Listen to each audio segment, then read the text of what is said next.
নমস্কার, news today ইন্ডিয়ার exclusive live ব্রডকাস্টে আপনাদের সকলকে স্বাগত। এই মুহূর্তে রিপাবলিক ডে গ্রাউন্ড থেকে ইসলামপুর হাই স্কুল থেকে আমি জব্বার আলী এই মুহূর্তে দেশের ৭৫তম সাধারণতন্ত্র দিবস উদযাপন উপলক্ষে বক্তব্য রাখছেন ইসলামপুরের মহকুমা সমর্থক আব্দুল শাহিদ আইএএস।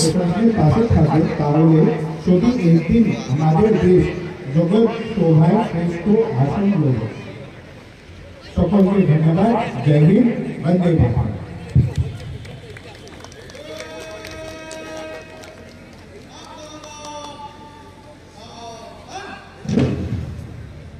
ইতিমধ্যে আমাদের মধ্যে উপস্থিত হয়েছেন আমাদের দায়িত্ব সম্মানীয় মন্ত্রী আমার উজ্জ্বলের পক্ষ থেকে আমরা অনেক ধরনের ধন্যবাদ জানাচ্ছি। এবারে হর্স রাইডিং এবং হর্ষ উল্লাসের জন্য আমাদের মহকুমা শাসকের কাছে অনুমতি নিতে আসবে প্যারেড কমান্ডার মাননীয় শ্রী ধর্মেন্দ্র ভাষা।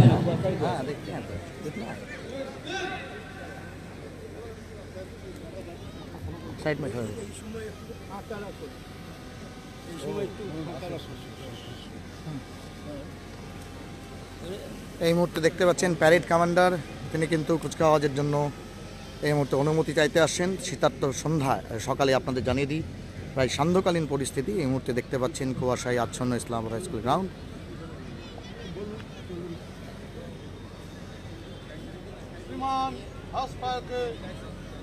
আদেশ দেওয়া যায়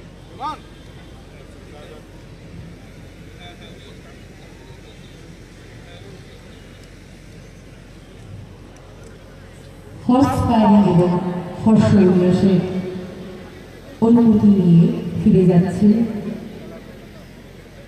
প্যারেড কমান্ডার ভোজনটুকু মহাশয়।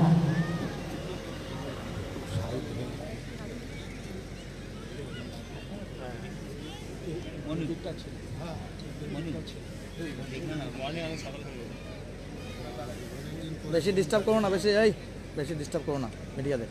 হয়েছে হয়েছে হয়েছে অনেকবার বলেছো, হয়েছে অনেকবার ডিস্টার্ব করছে। হলো হলো হলো আরে কাভারেজ করতে হবে তো। ঠিক আছে, তুমি এদের এখানকার কারো দেখার জন্য কি ব্যবস্থা করে দিচ্ছ? ঠিক আছে, এই বেদিটা সরিয়ে দেওয়ার জন্য কেউ হলো তো হলো তো আপনাকে তো সম্মান দিয়েই বললাম। ঠিক আছে, সম্মান করেছি কি?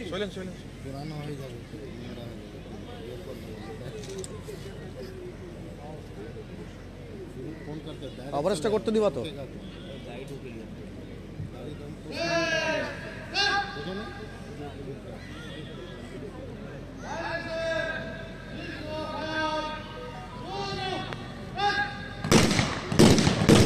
এই মুহূর্তে দেখতে পাচ্ছেন কুচকাওয়াজ চলছে।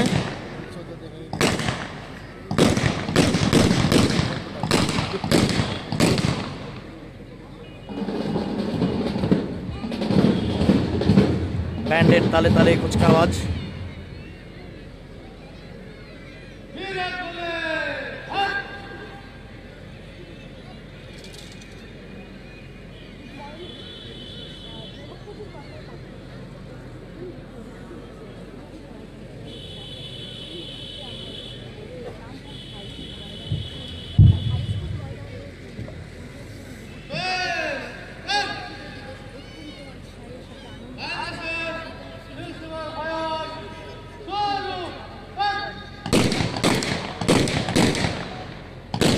আবারও সেই কুচকাওয়াজ এই মুহূর্তে সরাসরি দেখছে চলছে, আপনারা দেখছেন।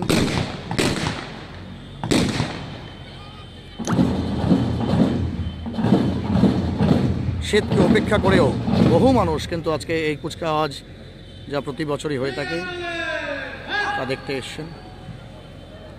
কড়া পুলিশ নিরাপত্তার মধ্যে ইসলামপুর হাই স্কুল মাঠে অনুষ্ঠিত হচ্ছে ৭৫তম সাধারণতন্ত্র দিবস উদযাপন ইসলামপুর হাই স্কুল গ্রাউন্ডে প্রতি বছরের মতো, যেখানে ইতিমধ্যেই সম্মাননীয় অতিথিদের মধ্যে রাজ্যের মন্ত্রী গোলাম রব্বানী, ইসলামপুর পৌরসভার চেয়ারম্যান কানাইলাল আগরওয়াল থেকে শুরু করে একাধিক ব্যক্তিত্ব উপস্থিত রয়েছেন।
মুহূর্তে দেখতে পাচ্ছেন ন্যাশনাল স্যালুটেশন জয় হিন্দ তার সেই ধ্বনি দিলেন আজকে প্যারেডে অংশগ্রহণকারী। এবারে সম্মিলিত বাহিনীর কুচকাওয়াজের জন্য অনুমতি নিতে আসছেন প্যারেড কমান্ডার ভজয় টুডু মহাশয়। এই সম্মিলিত বাহিনীতে অংশগ্রহণ করেছেন বিভিন্ন শিক্ষা প্রতিষ্ঠান, স্বেচ্ছাসেবী সংস্থা, রাজ্য ও জেলার সশস্ত্র পুলিশ কর্মীরা। प्रोग्राम खत्म होने दो, उसके बाद समझाते हैं उसको कितना बड़ा हो गया वो। अमर जवान देखाচ্ছে। आज पास के लिए आदेश दिया जाए। वन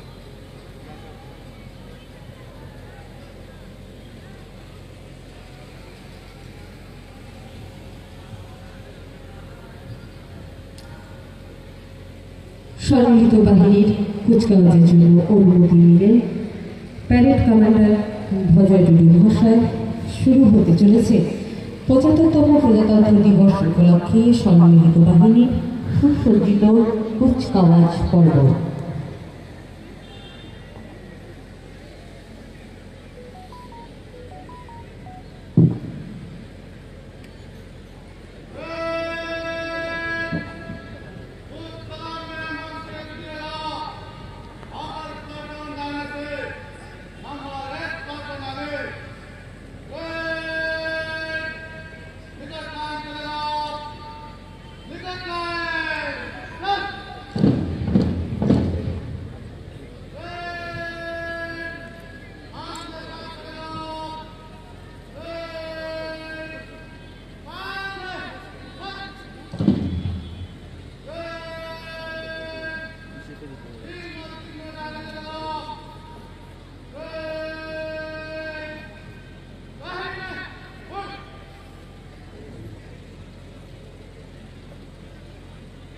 अभी तो खाली कर देना था उधर चले। দেখতে পাচ্ছেন আজকে ডিগনিটারিজের মধ্যে ডিএসপি হেডকোয়ার্টার দেবাশিস রায় থেকে শুরু করে এসডিও ইসলামপুর এবং তার পাশাপাশি রাজ্যের মন্ত্রী গোলাম রব্বানী থেকে শুরু করে একাধিক ব্যক্তিস্থানীয় শীর্ষস্থানীয় ব্যক্তিত্ব রয়েছেন। সরাসরি আপনাদের জানিয়ে দিই কুয়াশাচ্ছন্ন পরিবেশেও কিন্তু বহু মানুষ এই মুহূর্তে রয়েছেন।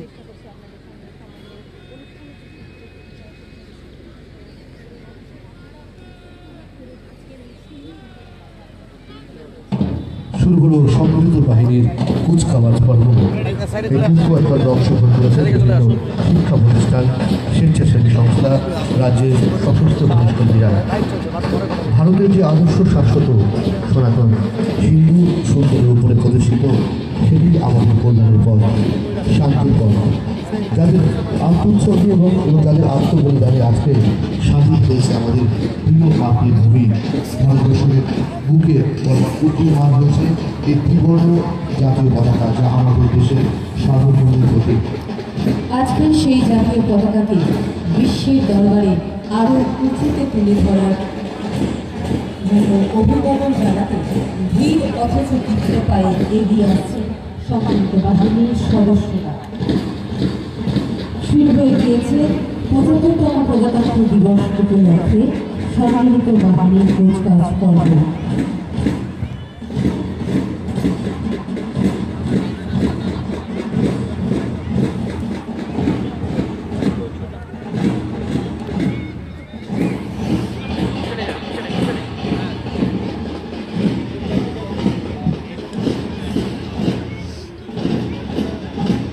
এই মুহূর্তে দেখছেন সম্মিলিত বাহিনীর কুচকাওয়াজ।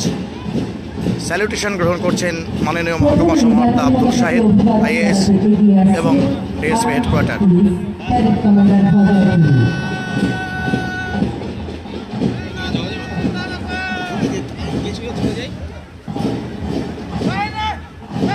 এবারে প্যারেড কমান্ডের বিরুদ্ধে সামরিক জাতীয় পতাকাকে উদ্বোধন করতে গেছে সিভিল ডিফেন্স।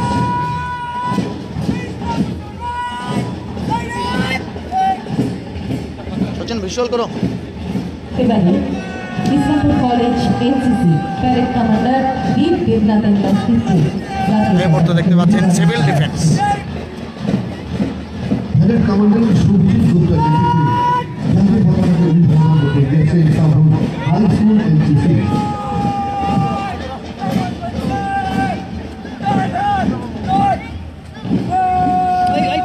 এবারে আয়ুষ দাসের নেতৃত্বে জাতীয় পতাকাকে অভিবাদন জানাচ্ছে চিলড্রেন প্যারেড টিম। এবারে প্যারেড কমান্ডার রাজেশুল রানার নেতৃত্বে জাতীয় পতাকাকে অভিবাদন করতে গিয়েছে ইসলামপুর গার্লস হাই স্কুল।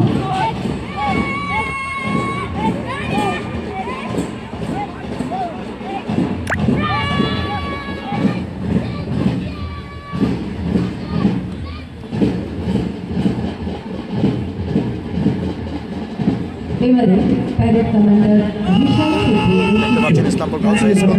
অভিবাদন জানাচ্ছে ইন্ডিয়ান ফ্রিডম ফাইটার।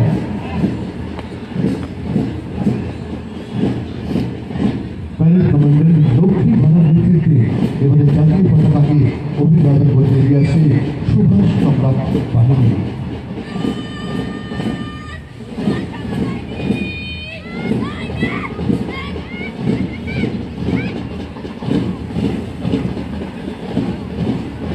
এবারে প্যারেড কমান্ডার সাকিব আলমের নেতৃত্বে জাতীয় পতাকাকে অভিবাদন জানাতে এগিয়ে আসছে আইল্যান্ড এরিয়া।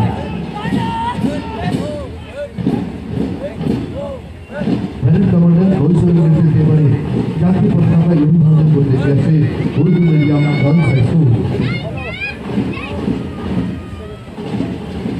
এবারে বিভিন্ন সচেতনমূলক বার্তা নিয়ে ধীরে ধীরে মাঠে প্রবেশ করছে এবং অভিবাদন জানাতে এগিয়ে আসছে West Bengal fire and emergency service. Prevent fire save life and property তাদের সুসজ্জিত ট্যাবলো নিয়ে জাতীয় পতাকাকে অভিবাদন। বিপর্যয় ব্যবস্থাপনার অসামরিক প্রতিরক্ষা দপ্তর মহকুমা শাসকের ইসলামপুর মহকুমা। এবারে জাতীয় পতাকাকে অভিবাদন জানাতে ওয়েস্ট বেঙ্গল এগিয়ে আসছে সিভিল ডিফেন্স সার্ভিস। ছোট্ট পরিবার খুশি পরিবার বিভাগের পক্ষে জাতীয় পতাকাকে অভিবাদন করতে খুব সুন্দর পর্বে এগিয়ে হচ্ছে। দেখতে পাচ্ছেন স্বাস্থ্যকর্মীরা বিফাস্ট ছোট পরিবার সুখ পরিবার। এবারে জাতীয় পতাকাকে অভিবাদন জানাচ্ছে government of West Bengal department of health and family welfare ambulance এবং তার সাথে ট্যাবলো সহকারে বাংলা সত্যি জাতীয় পতাকা প্লাস্টিক ফেলবেন না। প্লাস্টিক ফেললে 12 মাস মাটির হয় সর্বনাশ। এই মুহূর্তে দেখতে ইসলামপুর উন্নয়ন ব্লক, ইসলামপুর মিউনিসিপ্যালিটি ট্যাবলো পচনশীল ও অপচনশীল আবর্জনা সঠিকভাবে ডাস্টবিনে ফেলুন, অর্থাৎ সলিড ওয়েস্ট ম্যানেজমেন্ট বিষয়ে এই ট্যাবলো। বিজ্ঞান যুক্তিবাদ মুক্ত চিন্তা প্রসার জল জমি জঙ্গল বিদ্যুতের অধিকার এই বার্তা নিয়ে সারা ভারত বিজ্ঞান চেতনা প্রসার অভিযানের পক্ষ থেকে পশ্চিমবঙ্গ বিজ্ঞান মঞ্চের ট্যাবলো। বিভাগ পশ্চিমবঙ্গ সরকার চাকরিয়া ব্লকের পক্ষ থেকে সুন্দর সুসজ্জিত ট্যাবলো এগিয়ে চলেছে আমাদের জাতীয় পতাকাকে অভিবাদন করার জন্য। চোপড়া ডেভেলপমেন্ট ব্লক এবং চোপড়া পঞ্চায়েত সমিতির পক্ষ থেকে জাতীয় পতাকাকে অভিবাদন জানাতে এগিয়ে আসছে ট্যাবলো। পশ্চিমবঙ্গ সরকার আপনাদের সাথে, আপনাদের পাশে। স্বনির্ভর দলের মহিলাদের দ্বারা পুকুরে গাফি ফিস চাষ এই সমস্ত বিভিন্ন পরিকল্পনা নিয়ে এগিয়ে যাচ্ছে চোপড়া ডেভেলপমেন্ট ব্লক এবং চোপড়া পঞ্চায়েত সমিতি। চোপড়া পঞ্চায়েত সমিতির পক্ষ থেকে ট্যাবলো পশ্চিমবঙ্গ সরকার আপনাদের সাথে, আপনাদের পাশে। স্বনির্ভর গোষ্ঠীর বিষয় নিয়ে তারা কিন্তু এই বার্তা দেওয়ার চেষ্টা করছিলেন। ব্যান্ডের তালে তালে আপনারা দেখতে পাচ্ছেন এই মুহূর্তে অভিবাদন গ্রহণ শেষ হলো। জাতীয় পতাকাকে অভিবাদন জানাতে এগিয়ে আসছে যাদের সঙ্গে তালে তাল মিলিয়ে আমাদের আজকের এই স্বর্ণিত বাহিনী কুচকাওয়াজ পর্ব সেই খুদের দল রাজা রামমোহন সিংহ পরিচালনা বিবর্ণী দাস মহাশয়।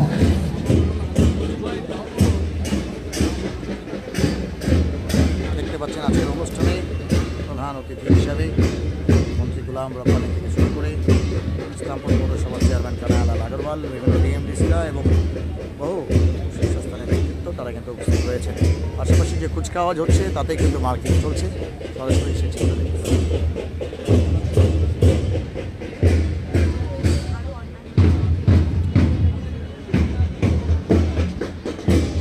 আসলে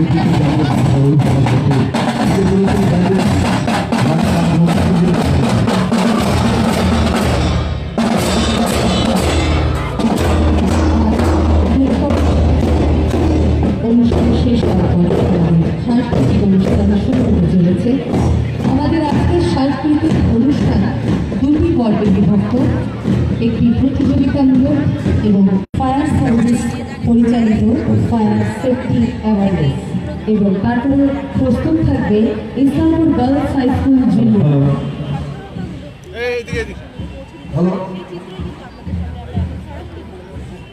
মূল মঞ্চের ডান দিকে যারা দাঁড়িয়ে আছেন তাদের কাছে অনুরোধ রাখবো, আপনারা জায়গাটি খালি করে দিয়ে পেছনে বসার ব্যবস্থা করা হয়েছে, আপনারা সেখানে বসে পড়ুন। শহীদ বেদির পাশে যারা দাঁড়িয়ে আছেন তাদের কাছে অনুরোধ রাখছি, আমাদের মূল মঞ্চের ডান সাইডে আপনাদের বসার ব্যবস্থা করা হয়েছে। আরে আমরা বসে কভারেজ করবো নাকি? আশা রাখবো আপনারা আসন গ্রহণ করবেন এবং আমাদের অনুষ্ঠান শুরু থেকে শেষ পর্যন্ত দেখবেন এবং সকলের কাছে অনুরোধ রাখবো, অযথা ব্যারিকেড ভেঙে মাঠে প্রবেশ করে নিয়ম শৃঙ্খলার কোনো রকম বিভেদ করবেন না। এই মুহূর্তে দেখতে পাচ্ছেন অপূর্ব কুমার দাস, ধন্যবাদ। মঞ্চে উপবিষ্ট বিশিষ্ট মানুষদের সম্মান জানিয়ে এবং মাঠে আমাদের সব নাগরিক আছে, ছেলেমেয়েরা আছে, সবাইকে আজকে আমাদের পশ্চিমবঙ্গ যুবদল বাহিনীর পক্ষ থেকে শুভেচ্ছা জানাই। এনজিও সাহেবের নির্দেশে আজকে আমরা ছোট্ট অল্প সময়ের মধ্যে ফায়ার সেফটি অ্যাওয়ারনেসের উপর একটা ডেমো শুরু। আপনারা জানেন যে সারা ভারতবর্ষ সহ সারা পৃথিবীতে আমাদের সাধারণ জীবনযাপনের মধ্যে বিভিন্ন দুর্ঘটনা ঘটে থাকে, অনেক মানুষের বিভিন্ন দুর্ঘটনা ঘটে থাকে, তার মধ্যে আগুনজনিত দুর্ঘটনা একটা ফ্যাক্টর। এই আগুনের কবলে পড়ে অনেক সরকারি বেসরকারি সম্পত্তি নষ্ট হয়, মানুষ আহত হয়, মানুষের প্রাণহানি হয়। আমরা যদি একটু সচেতন থাকি দেখা যাবে যে আমরা অনেক কমিয়ে আনতে পারবো এই দুর্ঘটনা।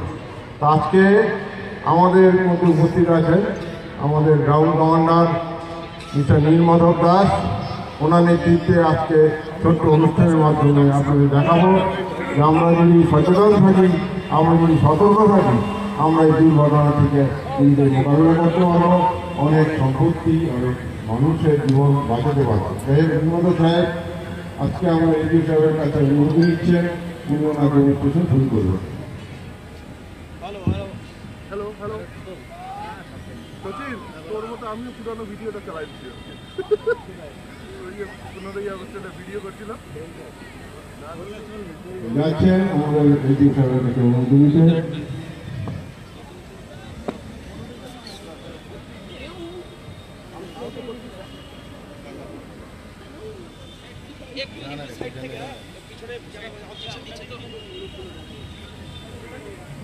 প্রায়শই দেশের বিভিন্ন প্রান্তে আগুনের যে শলাকা তা কিন্তু বহু সম্পত্তিকে নষ্ট করে।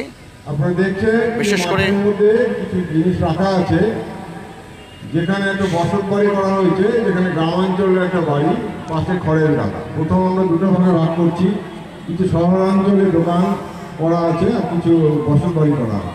আপনারা দেখেছেন যে একটা বসত বাড়ি করা আছে, সেই বাড়িতে আমাদের অনেক সময় জনবহুল এলাকায়, বিশেষত গ্রামাঞ্চলে আমাদের অনেক জায়গার অভাবে মানুষরা কী করে, একটা বাড়ির মধ্যেই, একটা ঘরের মধ্যেই সব কিছু ব্যবহার করে। সেখানে শোয়ার ঘর থাকে, সেখানে রান্নাঘর থাকে, সব কিছু একসঙ্গে থাকে। তারা করে উঠতে পারে না, কোনো কারণ আর্থিক কারণে হোক বা জায়গার পাশাপাশি খড়ের গাদা দেখেছেন, এবং খড়ের গাদা দেখছেন বসত বাড়ির পাশে আছে। আমাদের দেখা যায়, আমরা বেশিরভাগ অভিজ্ঞতা দেখেছি যে কাছাকাছি দুটো জিনিস রাখা যায়। খড়ের গাদাতে যদি আগুন লাগে, সঙ্গে সঙ্গে তার আগুনের মিডিয়াম শিকা বসত বাড়ি গাছ করে। অনেক সময় বসত বাড়িতে যদি আগুন লাগে, সঙ্গে সঙ্গে খড়ের গাদা চলে যায়, এবং দেখা যাচ্ছে যে খড়ের গাদাটা এখানে রাখার ফলে দুটো জিনিসই আগুনে পড়ে গেল এবং অনেক নষ্ট হয়ে গেল। তো খড়ের গাদাটা আমরা সবসময় মাথা রাখবেন, 50 থেকে 60 ফিট দূরত্বে খড়ের গাদাটা রাখতে হবে। দেখুন আমাদের ছেলেরা রাখছে, কত ডিস্টেন্সে রাখা দরকার। কমপক্ষে 50 থেকে 60 ফিট দূরত্বে খড়ের গাদা রাখবেন, বা দুটো বসত বাড়ি আপনি ডিস্টেন্সে তৈরি করবেন। এবার দেখুন বসত বাড়িতে যে জিনিসপত্রগুলো রাখা আছে, সেখানে আমাদের মা বোনরা রান্না করে। দেখুন আমাদের গৃহবধূ ঢুকে যাচ্ছে, যে বসত বাড়িতে রান্নাঘরে ঢুকে যাচ্ছে, কিন্তু বাড়িটার মধ্যে দেখুন ঘরটার মধ্যে সব কিছু আছে, কিন্তু এত রাজ্য বস্তু রান্নাঘরে রাখা যাবে না। সেখানে রান্নার পাত্র এবং গ্যাস সিলিন্ডার সামগ্রী ছাড়া অন্য জিনিসপত্র রাখা যাবে না। এবার দেখুন গ্যাস সিলিন্ডার রাখার প্রসেসটা দেখুন, সবসময় ওভেনটা আমরা উপরে স্ল্যাবে রাখবো, গ্যাস সিলিন্ডারটা নিচে থাকে। কেন থাকবে? আমরা গ্যাস সিলিন্ডারের মধ্যে গ্যাসটা থাকে, এটা লিকুইড ফর্মে থাকে, যখন ওরা বাতাসের কন্ট্যাক্টে আসে তখন গ্যাস তৈরি হয়। এবার দেখুন কি হয়, এবার রান্নার যে ওভেনটা উপরে রাখতে হবে, স্ল্যাবের উপরে রাখতে হবে, কেননা এলপিজি গ্যাসটা হচ্ছে বাতাস থেকে 2.5 গুণ ভারী, নিচে প্রবাহিত হয়, কোনো কারণে লিক হয়ে যায়। এবার দেখুন উনি রান্না করছে, উনি উপরে রান্না করছে, কিন্তু বেশিরভাগ দেখা যায় নিচে রান্না করে, গ্যাস সিলিন্ডারটা নিচে রান্না করে। নিচে রান্না করার ফলে যদি লিক হয়ে গেলে কোনো কারণে পাইপ থেকে বা রেগুলেটরি ধরে দেখুন নিচে রান্না করছে, এবং উনি রান্নায় ব্যস্ত আছেন, বাড়ির মানুষদের সব খাওয়া দাওয়া দিলে টিফিন তৈরি করবেন, যেহেতু রান্না করছে, হঠাৎ করে লিক হয়ে গেছে, উনি বুঝতে পারছেন না গ্যাস সিলিন্ডার লিক হয়ে গেল, কিন্তু বিভিন্ন পাইপের যদি ঠিকমতো আমরা চেঞ্জ না করি তবে এগুলো লিক হয়ে গেল। লিক হয়ে গেল উনি কী করছে, হঠাৎ করে কন্ট্যাক্ট হয়ে গেলে আগুন লেগে গেল। আমরা বাইরে দেখাচ্ছি সিলিন্ডারটা, আগুন লেগে গেল, দেখেন সিলিন্ডারটা আগুনে পড়ে গেছে। অনেকক্ষণ যদি আগুনের মধ্যে সিলিন্ডার থাকে, বেশিক্ষণ থাকে, কী হবে, বাস্ট হয়ে যেতে পারে। দেখেন সিলিন্ডারটা বাস্ট হয়ে গেল, আমরা মাটি দিয়ে বাস্ট করাচ্ছি, দেখেন গৃহবধূ অস্থির হয়ে গেছে, ফায়ার ব্রিগেডকে কল দিচ্ছে, ফায়ার ব্রিগেড কিন্তু থাকে না, অনেক দূরের থেকে ফায়ার ব্রিগেড আসছে। এবার সিলিন্ডারটা কমলে পড়ে গেছে, মানুষ চেষ্টা করছে, স্থানীয় মানুষ কিন্তু পারছে না। ফায়ার ব্রিগেডের ভিকেল এসে, তাদের টেন্ডার এসে তার আগুন নেভানোর চেষ্টা করছে, এবং যে অসুস্থ হয়ে গেছে সেই অসুস্থ ফায়ার ব্রিগেডের একটা টিম সে হেলথ সেন্টারে নিয়ে যাচ্ছে প্রাথমিক চিকিৎসা করার জন্য। ফায়ার ব্রিগেড আগুন নিভে ফেলেছে, একটা টিম চলে গেছে। দেখুন অসুস্থ মানুষ, সেইভাবে সে অসুস্থ হয়নি, প্রাথমিক কেন্দ্রে ডাক্তারমশাই যারা আছে, ডাক্তারবাবুরা আছে, হেলথ হাসপাতালে চিকিৎসা করছে। দেখো আমরা যদি সতর্ক হতাম, একটা দাহ্য বস্তু রান্নাঘরে না রাখতাম, তবে আগুনের কবলে গ্যাস সিলিন্ডার পড়তো না, বাস্ট হয় না। 7 বছর অনেকক্ষণ যদি গ্যাস সিলিন্ডার আগুনের মধ্যে থাকে, ভিতরের গ্যাসটা চেক করতে পারবে, বাইরে আসতে চেষ্টা করে। তো কোম্পানি যে গ্যাস তৈরি করা থাকে সেটা থাকবে না, কিন্তু অনেকক্ষণ যদি গ্যাস সিলিন্ডার পড়ে থাকে, যাই হোক এইসব ভাবতে হবে। এবার যাই হোক আমাদের এই খাবারটা দেখলেন। এবার চলে আসে শহরাঞ্চলে।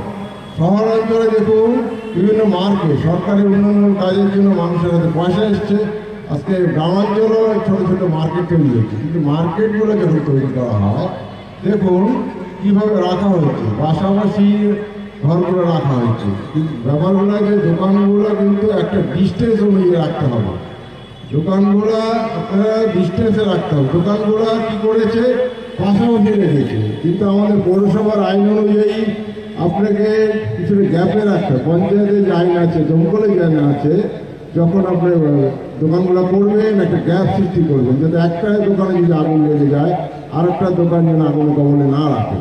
এবার দেখুন একটা যে দোকানে আগুন লেগেছে, আগুন লাগছে, একটা দোকানে আগুন লাগছে, কি হচ্ছে দেখুন ওরা দেখাচ্ছে যে একটা দোকানে আগুন লেগেছে, তা কি হচ্ছে, যদি দোকানগুলো পাশাপাশি না থাকতো সব দোকান পুড়তো না। এবার আগুন লেগে গেছে, আগুন লেগে গেছে, এবার আমাদের ওখানে স্থানীয় লোকরা চেষ্টা করছে আগুন নেভানো, আগুন লেগে গেছে একটা দোকানে, আগুন লেগে গেল, এবার ফায়ার ব্রিগেড এরা চেষ্টা করেছে, নেভাতে পারছে না। এবার ফায়ার ব্রিগেডকে স্থানীয় লোকরা খবর দেয়, কেন সাধারণত ওখানে জলের ব্যবস্থা থাকে না, ফায়ার ব্রিগেডকে খবর দিলে অনেক একটা ডিস্টেন্স থেকে ফায়ার ব্রিগেড আসে। এবার দেখুন ফায়ার ব্রিগেড দুটো কাজটা বাজারের মধ্যে ঢুকতে পারছে না, গাড়ি ঢুকতে পারছে না। যদি প্রশস্ত রাস্তা থাকতো তাহলে যে নির্দিষ্ট দোকানে সেই দোকানের কাছে পৌঁছে গেলে খুব তাড়াতাড়ি আগুন নিভাতে হতো। এবার দেখুন যদি কল্পনামাফিক রাস্তা থাকে, ফায়ার টেন্ডার ঢুকে যাবে, ফায়ার টেন্ডার ঢুকে যাবে দোকানটার কাছে, দোকানটা কারণে আমাদের প্রশিক্ষিত বাহিনী যে কোনো আগুন নিবারণে তারা প্রস্তুত। এবার দেখুন রাস্তা পেয়ে গেছে এবং সেই দোকানটার সামনে দেখুন সে আগুন নিভিয়ে ফেলবে। যাই হোক আপনার আগামী দিনে আপনার লোকাল প্রশাসন যারা আছেন, পৌরপিতা আছেন, ওনার নির্দেশে আমাদের খুব ভালো কাজ হচ্ছে। আগামী দিনে আরও সুন্দরভাবে আমরা যখন দোকান তৈরি করবো, আপনারা পৌরপিতা পৌর মহাশয় পরামর্শ নেবেন, ওই দপ্তরের পরামর্শ নেবেন, ফায়ার সার্ভিস অ্যাক্ট মেনে চলবেন, নিয়মগুলো মেনে চলবেন, যে দুর্ঘটনা আমরা কমে আনবো। যাই হোক আপনাদের সহযোগিতা আমরা সারা বছর আশা করব, আমরা আছি, পশ্চিমবঙ্গ পর্যন্ত সদা সতর্ক। সকলকে ধন্যবাদ জানিয়ে, আমরা নমস্কার জানিয়ে আজকে এই ছোট্ট ডেমনস্ট্রেশন আমরা এখানে শেষ করছি। ধন্যবাদ। আমরা একটা জোরে বলে চাইব, সুন্দর একটা উপস্থাপনা